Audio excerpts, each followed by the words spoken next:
In this talk, I want to look at the question of prohibited sexual relations with kin, namely incest, and also the question of adultery. In these two areas, particularly in that of incest, we come up against some of the most general and powerful theories in anthropology, an area which is of great interest because in incest one finds that intersection between marriage, sex, and kinship, which illustrates many of the themes I've talked about. We need to distinguish between rules of outmarriage, exogamy, and rules of outbreeding or sexual relations, incest. Incest comes from the Portuguese word which literally means unchaste, but in fact it's to do with sexual relations with kin. It's defined by Robin Fox as sexual intercourse between individuals related in certain prohibited degrees of kinship. Now, why has the subject aroused so much interest among anthropologists? It's attracted, in fact, many of the greatest names in anthropology and psychology, of course Freud, and later Malinowski and Levi-Strauss. One of the reasons is that here at last we seem to have found something that is universal, a taboo that is universal. We were attempting to do that with marriage, we were attempting to do it with the nuclear family. Neither of these things did we find universal, but at last we seem to have found something that covers all human societies. Malinowski therefore wrote, "It is an axiom of anthropology that nothing arouses a greater horror than the breach of that prohibition." And Radcliffe Brown wrote, "In human societies generally, such conduct is regarded as unthinkable, something that could not possibly occur, and the idea of it arouses a strong emotional reaction of repugnance, disgust, or horror." And Louis Dumont writes, "The prohibition of incest is recognized as universal. It is seen as a basic condition of social life. Not only does it appear to be universal, but it also appears to be specifically human." Thus, Schuski writes, "One fact about incest is certain.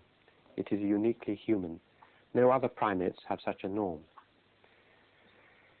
The argument, if one accepts these premises, and as we'll see there is some doubt about them, the argument is as follows in the work particularly of Levi-Strauss. The horror and taboo of incest within the elementary family, particularly between brothers and sisters and parents and children, is universal in human societies. Hence, you have forbidden the obvious mating relationship, that is between a brother and a sister, or between parents and children. Hence, you have to look outside the nuclear family. If there wasn't this taboo, of course, everyone would mate with the nearest person.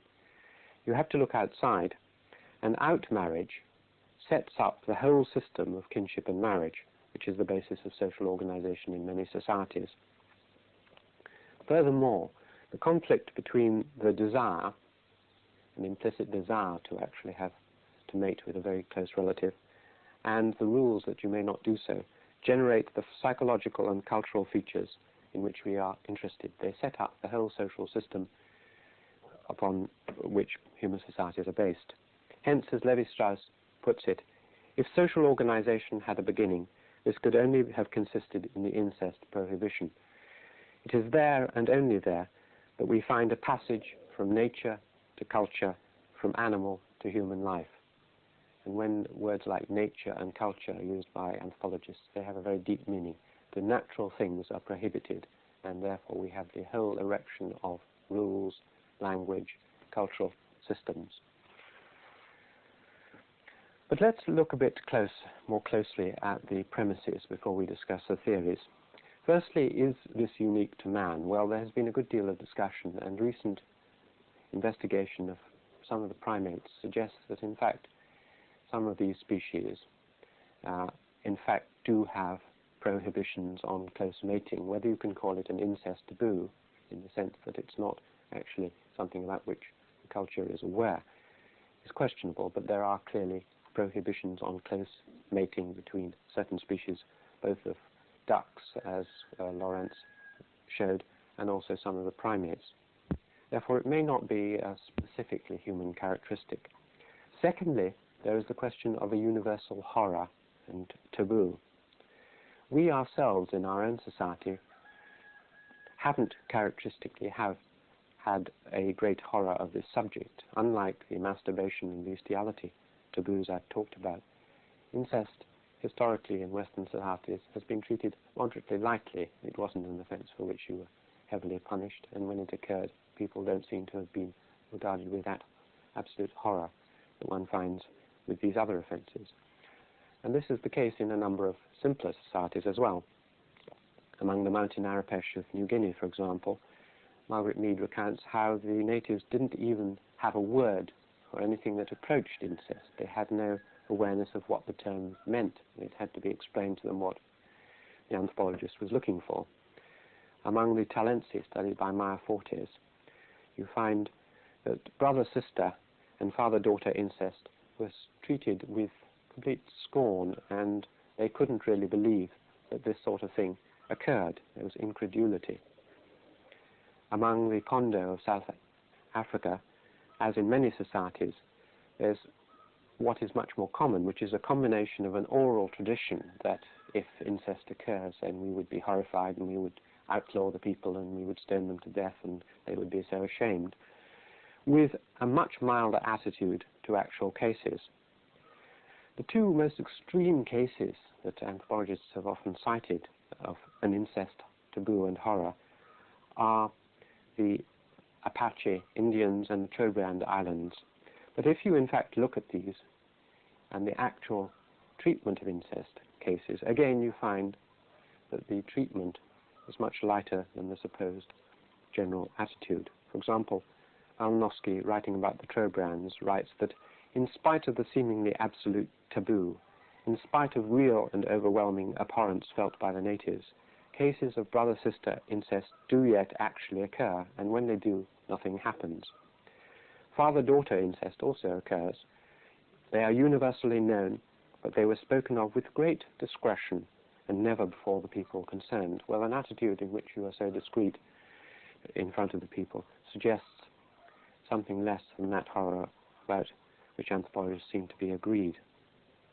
Of course, it's true that in the Oedipus, the most famous myth of incest, the Oedipus myth, there you find horror and the gods are angry, and you find such myths in traditional China and elsewhere. But in practice, there is a much more relaxed attitude, and indeed recent work on classical or ancient Egypt suggests that you may get quite high rates of brother-sister marriage, thus breaking that incest taboo, in a society institutionalized. There have been before cases recorded of the nobility and the aristocracy who had allowed such marriages. But widespread brother-sister marriage has been now found in in ancient Egypt, and in this case it doesn't seem to have been tabooed. And indeed, it's been suggested that incest is something which, and the fears of incest, is something which has been somewhat inflated, both by anthropologists and also by psychologists, following Freud's lead. Kinsey found that the incidence of incest was not as great as he had expected, and in fact he remarked rather dryly, incest occurs more frequently in the thinking of clinicians and social workers than it does in actual performance. The situation now is very muddled because in fact recently there's been a lot of work on incest in European families and surprisingly high rates of incidence. It's a subject which is now being talked about in a way that it wasn't some time back, and in fact there clearly are quite serious cases of incest occurring in Western society. But assuming that it is a widespread fear and taboo, even not, if not perhaps universal in the usual sense, what are the theories that have been put forward to account for this widespread taboo?